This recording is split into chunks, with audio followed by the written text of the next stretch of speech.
Hi, I'm Dr. Sara Shields, Regional Horticulture Coordinator here in the Central Region with the LSU Ag Center. Today I'm going through and assessing some of our landscape beds, specifically those where we are trialing some of the plants in the Louisiana Super Plant Program. And while I could add some plants in containers right now, I really want to prevent undue stress to the plant material added. So I'm taking notes and deciding what plants I want to plant later this fall. Fall is a great time for planting a lot of our trees and shrubs because the weather's cooler. We generally receive a little bit more rainfall, and the plants are still growing, but they're slowing down as they're entering a dormant period. So a couple of the things that I want to keep in mind when I go to look for plant material that I want to add to our landscape beds. First of all, I'm going to consider the spacing that I have. So I need to consider the mature height and the mature width of the plant material that I'm considering to add, just to make sure I have enough space in the landscape for it. I'm also going to consider the amount of sun that these demonstration gardens receive. You can see I'm in more of our shade bed right now. So those plants need filtered sunlight during the day. They can tolerate some late afternoon sun, but I really want to protect them most of the time.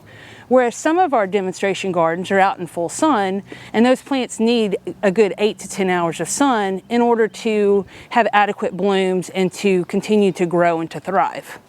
I also want to consider the amount of rainfall and the amount of water the plants need, so that all of the plants that are in this shade bed all need about the same amount of water. I don't want to go in and group some plants that need high water needs with those with low water needs, because some of those plants are just not going to be happy. I'll consider the amount of sunlight, the shade, the water needs, mature size. I'll also consider soil type. So here on the station we have some heavier soils, some more clay soils. So a lot of times we'll end up planting into raised beds or in containers, again, just to help keep the plants a little bit happier. So with those general notes in mind, and you can replicate the same thing for your own landscape, it's time for me to head to the nursery and look at what plant materials I'm going to be selecting. Visiting the nursery is my favorite part of the plant selection process. After all, I've gone through and assessed the site to determine my plant needs based on sun and shade exposure, moisture needs, and spacing that I have available to accommodate the plants that I want to install in the landscape. When I arrive at the nursery, I'll typically walk around, look at the new plant material available on the market, and then I'll go in and look at selecting the specific plant material that I'm looking for, depending on if I'm installing plants in my home landscape or those in the demonstration gardens. Regardless of where the plants will be located, I always double check the plant labels that come on the plant material, because I want to double check and make sure that even though I did my research, I want these plants to match up and work for the specific areas that I have in mind. The plant labels will include information on the genus and species and even the variety name. And that's important to note, because some varieties of the same genus and same species, the varieties may vary in their mature size. So you want to make sure that you pick something that works for you. The plant labels will also give general information on use and care instructions in terms of their sun and shade exposure needs, their water needs, and they'll even list their growing zone. It's important to remember that here in the Central Region, we're in growing zone 8. This specific double wreath spirea is hardy zones 5 through 9. So I know that it will work in this area, and I don't need to worry about losing it if we were to receive some harsh winter weather. Failure to keep these considerations in mind is where I see most homeowners get in trouble when I make home visits to help assess landscape issues. And it's typically that the plants have gotten too big for the space where they're planted. So the only way to remedy that is either to remove those plants completely or to constantly have to prune to keep that size down to a more manageable level. Most of the time I see this issue in shrubs and sometimes in crepe myrtles as well. The other issue I commonly see is plants that are planted too close together. Big issue, it makes a nice hedge, but the big issue with this is that that plant material is interwoven, and it can be an area where you have increased insect or disease pressure, and that can be a little bit more difficult to control when you can't get in there and adequately manage the issue. Now I'd like to take a moment and go through some of the selection factors that I consider when I visit a nursery to look at plant material to either bring back to my home landscape or that plant material that I want to introduce into the demonstration gardens at the Dean Lee Research and Extension Center. My first selection factor that I'm going to look at is the overall shape. So you see 3 Shoal Creek Vitex in front of me. The one right in the center, to me, has the nicest overall shape. It has tons of new foliage on it, new growth.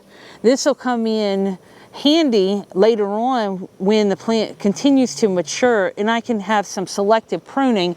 I'll have plenty of plant material to work with.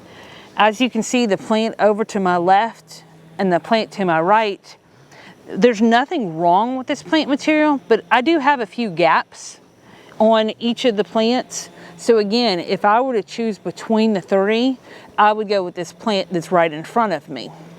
My next selection factors that I'll look at is I want my plants to have strong, sturdy stems. We live in central Louisiana. We're no stranger to thunderstorms and storms all year round.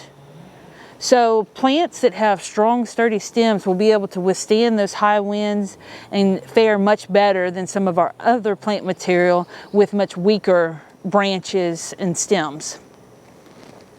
The third selection factor that I'll look at is I want to inspect for disease and insect pressure. These 3 plants, I don't see anything wrong with them, but if I were to see some insects, I would want to make sure that I have an accurate ID on those. I wouldn't want to bring something home from the nursery and accidentally introduce new insects into my landscape that I'm going to have to worry about managing. The same thing with disease. So if I go with insect and disease-free plants to start with, I'm much better in the long run. The fourth factor that I'll look at is I want to inspect my roots. So I actually do this at the nursery, and I will very carefully work the plant material out of the black plastic pot. So I'll put my hand over the soil substrate and I'll work it out, and I'll remove that black container and I'll actually look at the roots. So this root ball has nice roots, plenty of roots that has reached this outer wall, nice color to the roots. I don't have what I would consider to be a root bound or pot bound plant. So I should have no issues getting this plant acclimated into my landscape. Some people will make a selection factor based on the flowers that are present on the plant material. I don't like to do that because remember, most of our perennial plants will bloom for 4, 6, 8 weeks at the most. So I may be going to look at plant material when the flowers are not in bloom. So it's important to know what plant material you're looking for and doing that research ahead of time so that you'll know what the foliage looks like and it'll work in the landscape, because that's what you'll have most of the year. What I like about the Shoal Creek Vitex is this finer foliage. It makes a great small specimen tree in the landscape. After I've gone through all those selection factors, I'll make my final determinations on what plant materials to bring back to the demonstration gardens, and I'll work on getting those installed. Again, I'm going to wait for the cooler months this fall, late September, October, even early November, to give the plants a little bit of a head start going into winter, and then hopefully we have some nice cooler temperatures at that time. We invite you to come on out to our demonstration gardens at the Dean Lee Research and Extension Center, right there across from the LSUA campus, to see what plant materials we have planted in our demonstration gardens and visit with some of the horticulture agents to discuss some of the horticulture efforts we're working on for the region.